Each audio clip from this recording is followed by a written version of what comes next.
Riddle me this. What do you get when you hit an immovable object with an unstoppable force?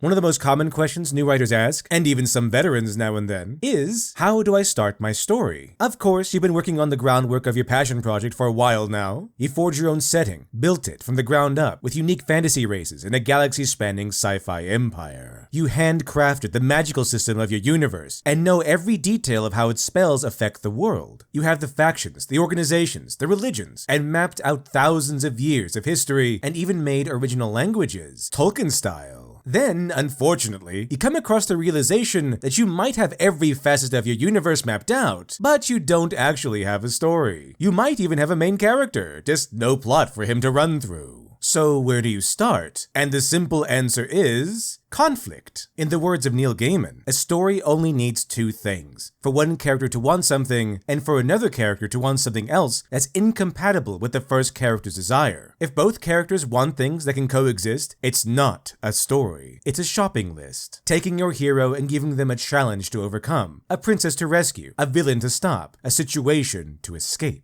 This is Rocky training harder than ever before to win his match against Apollo Creed. This is Neo from The Matrix fighting to rescue Morpheus. This is Luke Skywalker and his friends from Star Wars trying to escape the Death Star. And this is John McClane from Die Hard trying to stop Hans Gruber before he escapes. Conflict is the beating heart of story. You can build the body of a car and even have all the greatest bells and whistles, but it's all going nowhere without an engine. Something to note, especially for those fledgling writers who are full of passionate fire, is there might be a great temptation to dive into deep philosophy or other intellectual discussion, like how sci-fi movies tend to tackle the existence of God, or how superhero stories explore the ideas of morality. But these things tend to be abstract. Same goes for the rather intangible goals new writers tend to go with, like the character feeling better, falling in love, or even defeating an empire. While these things can make for good stories and add greater substance, they can be a little overwhelming and directionless on their own. When does a character achieve feeling better? What does it mean to defeat an empire? How do we get from two characters not being in love to believably falling into it? Trying to grasp abstract ideas and goals can feel hopeless, and it might even discourage writers from pursuing their work. Finding answers for questions that have no direct answer is daunting enough without having to then weave that answer into a compelling narrative. This is kind of how Rian Johnson works, targeting intellectual ideas and producing a meaningless ramble with no backbone narrative to give it substance, and leaving viewers to either laugh at the nonsense or pretend it's brilliant by giving the pseudo-intellectual mess substance of their own so they can feel smarter than everyone else. Rian Johnson effectively spins invisible clothes, telling everyone that only the smartest among you can see it, leaving people to admit they can't see the woven attire or pretending they can, and giving their own unique description of the outfit so they can appear enlightened. In other words, your first step isn't finding a conflict, but a tangible conflict. A tangible conflict creates a solid backbone narrative goal that will allow you to explore and for the audience to better understand the abstract goals and potential philosophical discussion. Think of your abstract and philosophical ideas like balloons, and tangible goals and conflicts are like posts one ties the balloons to in order to keep them in reach of the customer. But what's a tangible goal? Well, needing our hero to win something, which is the Rocky story.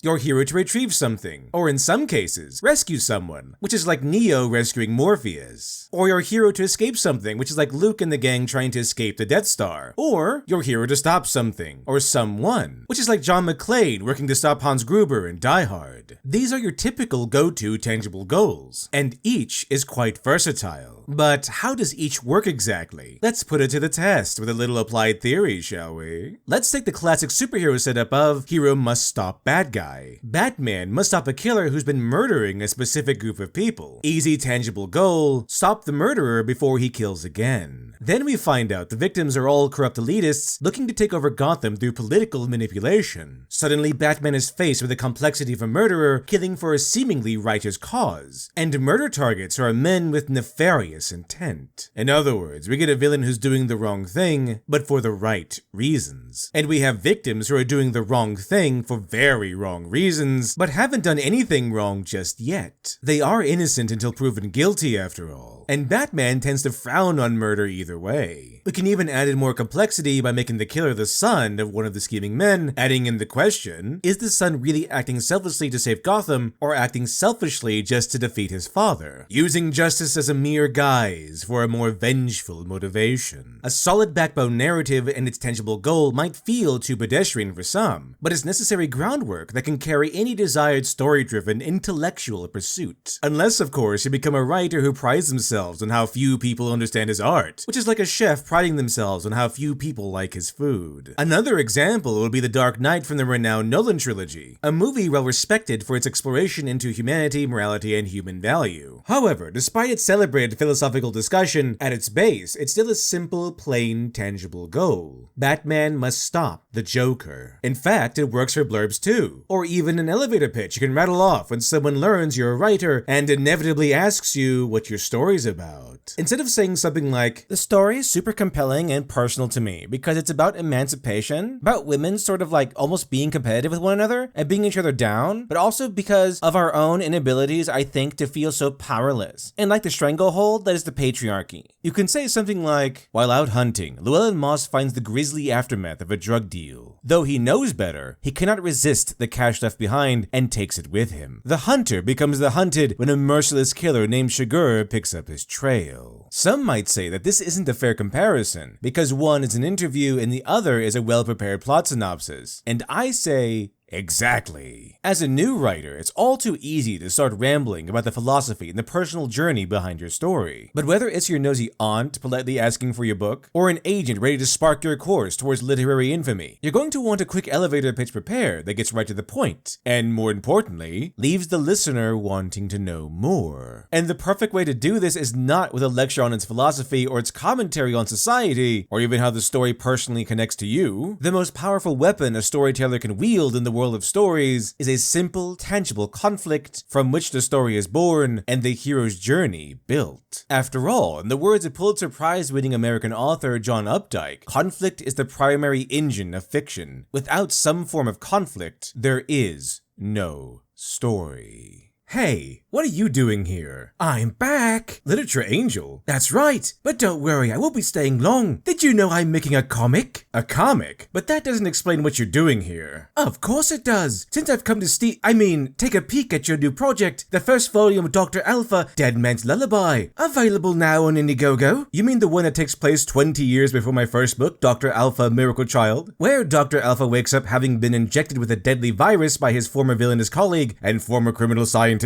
Dr. Cloner, and now, having been quite literally stripped of everything, Dr. Alpha has to fight the clock, tearing his way through a small horde of cloner minions and superheroes to finally reach Dr. Cloner and find out why his former best friend betrayed him, all while a mystery slowly unfolds behind the scenes in an action-packed rampage of brutal violence and mad science? Why yes, that one precisely. No. Blast it! Dr. Alpha, Dead Man's Lullaby Volume 1 is currently still in development, but it's currently available on Indiegogo, and, at the moment, there are still a few physical copies of the rare first edition version of my first book, Dr. Alpha, Miracle Child. But copies are gradually running out, so act quickly if you want to snag a copy. Unfortunately, LitDev here is a bad guy, and so, while Indiegogo saw fit to take thousands of dollars from the campaign for so-called platform fees, they also decided to shadowban the project without reason or warning, which means, as of right now, you'll find it difficult to discover the book on Google or the Indiegogo website. The only way to find the project at the moment is through a direct link like this one. Dr. Alpha, Dead Man's Lullaby has been split into 2 volumes, and the storyline will conclude with the second installment. However, Volume 1 alone is still 70 plus pages of action and drama, so don't miss out. I mean, not even Indiegogo could handle a man this toxic.